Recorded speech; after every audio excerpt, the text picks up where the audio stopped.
Hey ladies, good morning. Welcome to the second installment of Blog Girl series. For those of you who are just joining us, this is a blog series about starting your own blog. And this is only the second installment, so you're still right on time. Go ahead and jump right on in. The first installment was developing a concept and creating a name. And I hope for those of you who did tune in, you did do the exercises, and I hope that it helped. So I hope right now you're sitting in front of the computer with your concept and your name, and you're ready to move on to part two, which is content. Let's dig right in. I'm going to try and do this video under 15 minutes so you guys can get on about your day. I have my cup of tea here, so I'm ready to rock and roll, okay? So first topic is target audience. You want to know before you even think about creating content who you're going to talk to. You know, you can't just sit and talk to yourself. You can't sit and talk to everyone because everyone's not going to be interested in what you have to say, unfortunately, you know. So decide, you need to figure out who you're going to talk to. And now that you have your concept, this should make it a little bit easier. You know, obviously, if you're a designer like myself, maybe your target audience is going to be creatives and other designers, just like my target audience is. You know, maybe if you're going to talk about fashion, your audience is going to be fashionistas, people who love fashion, maybe people who are in retail even. Okay, so you want to determine who you're talking to. This affects, once you determine that, this affects how you're going to create your content and what you're going to say, how you're going to say it, and what you're going to put in your content, okay?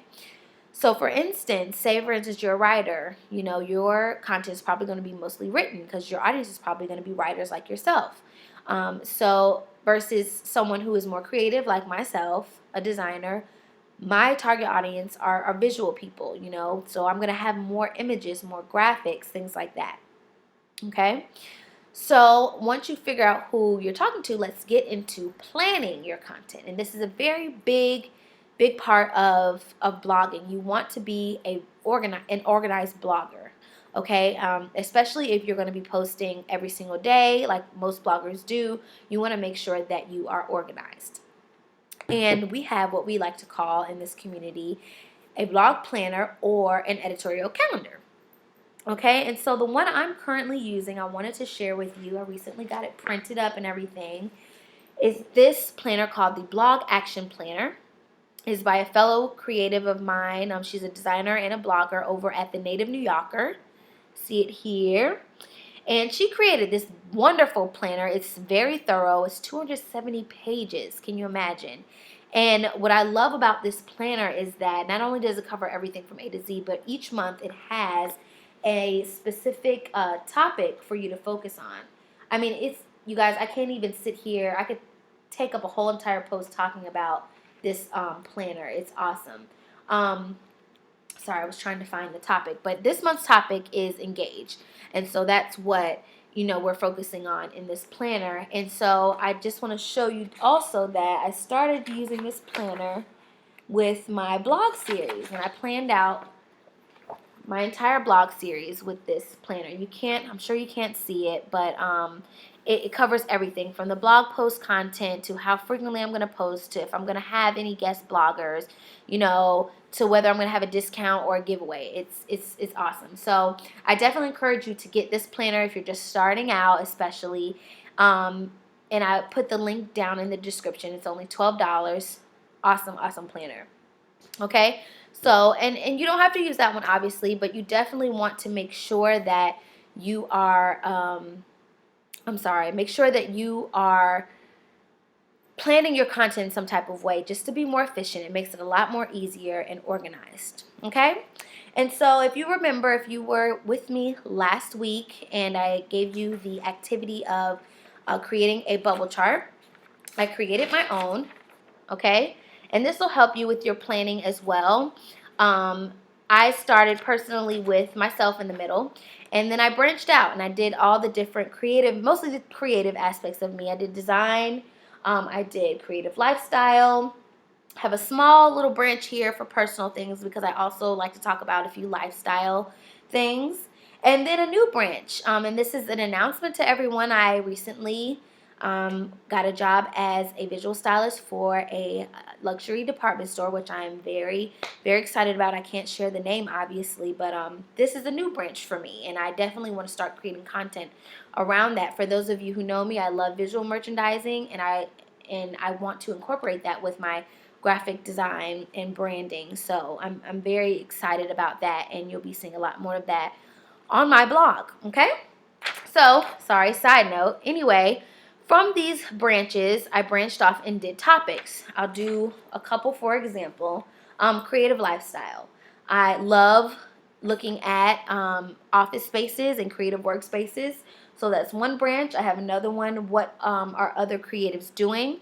And of course, these translate into my blog columns. Blog columns are very, very helpful in organizing your content and helping you come up with ideas for content.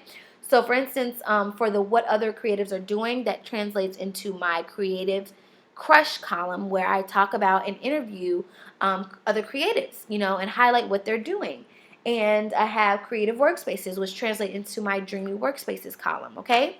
So once you do this, you have your topics, create different columns. And these columns you can do really whenever you like. I'm not really that organized when it comes to my columns. I kind of post them whenever I feel like, but I recommend for you to schedule them, every week. Maybe like, for instance, I have my dreamy workspaces. Maybe I should do that every Tuesday. My creative crushes, maybe I should do that every Friday. So just that helps you schedule your content and even create content. It definitely helps when you create those different columns and things like that. So I really hope this helps, and I definitely recommend you using this system. It definitely helped me out a lot. Okay, so that's really it as far as planning goes. Just make sure you have your content, or your editorial calendar, to help you organize everything. Okay, next topic: inspiration. How do you stay inspired, to create content, especially if you're creating your content every day? How do you come up with topics to talk about? And my advice for this is pull from your life. I mean, obviously it depends on what your blog is about, but if you have a lifestyle blog, pull from your life. Pull different recipes that you may like. Talk about, if you're a crafter, pull from different crafts. Maybe you went to an event where they did arts and crafts. Pull from that. Pull from things that happen in your life. Like for me, my life right now is design and being a creative. So obviously, I may talk about an event I went to for creatives. I talked about creative mornings, which I attended an event on Friday, which I will recap on this blog. So, pull from the different aspects of your life. And also another activity I recommend doing is creating a Pinterest board for it. Someplace, or not, even if it's not Pinterest, someplace to hold all of your ideas. Me personally, I use Evernote. Evernote is amazing. I actually, after I plan out everything, I type up my blog posts in there and copy and paste them into my website. But I also keep my blog post ideas there as well. So, and I mean, carry a notebook with you. Inspiration strikes at the weirdest times, at least they do for me. So carry a notebook, and when you think of that idea, put it down. I also, last week, we talked about when developing a concept, pull from what you like from other bloggers and put your own spin to it, make it relevant to you and what you're talking about and to your audience. Okay, excuse me. All right, and that's just how you stay inspired, from life, period, So, next, let's talk about consistency. Okay, first and foremost, I want to say it's always quality over quantity. Never post for the sake of posting, because your readers can definitely tell. Okay, I struggle with that in the beginning. Like I said, when I tried to post every day, I was just posting for the sake of posting because I said I was posting Monday through Friday. And now I refuse to do that. I refuse to put out poor quality post. And that's why I chose to only do it on Tuesday. Now, I'm striving to post Monday through Friday. With my schedule, I haven't always been able to, but I refuse now to post for the sake of posting. I just miss a day, and I apologize for it later. you know.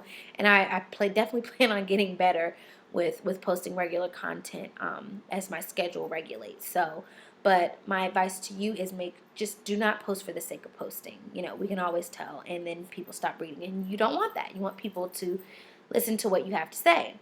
Okay? Now, let's talk about engagement, which I brought up earlier. For those of you, this is why you have to decide why you want to blog, because some people are just blogging for the sake of blogging and they just want an outlet and they don't care about engagement. But if you're like any of the bloggers I know and myself, you want people to engage with you. You want to be a part of the blogger community, and you want people to listen to what you have to say. Okay, and so I think back to an article, or not an article, a post that was put up by Breanna Rose. She's another designer and creative, and she's amazing. But she talked about, how are you talking to your audience? Are you talking at them? Are you just throwing a bunch of information at them and that's it? Are you asking them questions? Are you getting them involved with what you're saying? And so I definitely had to take a step back and look at how I was speaking to my audience. And because I wasn't getting a lot of engagement in the beginning. But once I started to ask questions, once I started to invite them into what I was saying, I started to get more comments. Now, I don't have a bunch of comments out the wazoo, but I do have more than what I had last month, which was none. And now I have a few. I have a couple, which is great, and I'm loving it, and my goal is to make that grow every single month, okay? So, now that we've talked about target audience, we talked about planning, we talked about inspiration and consistency, let's talk about your voice. And I have one simple thing to say about your voice. Be authentic. Be real. While you're being authentic and being real, think about your target audience. You're not going to talk to a corporate America audience, the same way you talk to a creative audience, okay? So, within your concept, within your arena, be real and be authentic. People want, that's one thing I've learned about blogging. People want a piece of you.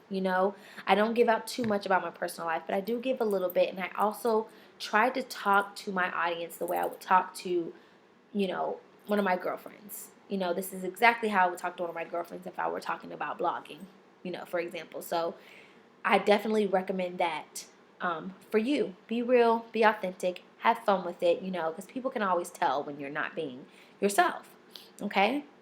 And so finally, I want to talk about ethics really quickly, because I'm trying to do this under 15 minutes. Ethics, when you're using images and you're putting people's names and blog titles in your blog, make sure you're crediting it properly. That's it. Make sure you're crediting it properly. I don't have the equipment or the resources at this point to create my own images, so I do use other images that I may find on Pinterest or Google, but I always make sure to put a link at the end of my blog post so people can find where I got the image from, to give that person the proper credit, because we all as creatives put our heart and soul into what we do. So I would hate for someone to take something from me and not credit it. Don't mind you using it, just want you to credit it properly. So I do that for other people. And so that's basically it. If you're going to put someone's name in your content, make sure you're hyperlinking it to their website or their social media accounts or what have you. But just make sure that you're giving people the proper credit and proper exposure if you're going to be talking about them or using their name. Okay? And last but not least, one thing, no rambling. Okay? That's something I struggle with sometimes. I'm just typing exactly how I'm thinking. But you want to get to the point of what you're trying to say. You don't want to ramble. Okay? And so that's really it as far as content, guys. Ladies, I hope you found this very useful. My one activity for today is for you to create a week's worth of content. Plan it out. Find a blog planner. There are a bunch of free online ones that you can use. Find that. Plan out a week's worth of blogs posts, so that way by the time we're done with the series, you'll have a week's worth of blog posts to post right away. Okay? So that's what I want for you. And if you have any questions or anything, please feel free to email me or leave a comment below. I definitely want to hear from you, even if it's a question or a concern or a suggestion even. Definitely please share that with me. And Again, we'll meet back here. I'm not sure yet if I'm going to do a video post or if I'm going to do content. I'm trying to alternate the two, but it's been fun sitting here talking to you guys, and I really hope you guys have gotten a lot from this. Again, I'm just sharing my experiences with you. I'm no expert, but I definitely want to help with the knowledge that I do know. Okay, so enjoy the rest of your day. We are just over 15 minutes, so I kind of made it. I hope you all have a safe week, and I look forward to meeting you back here with the Blog Girl series next week. Okay, bye.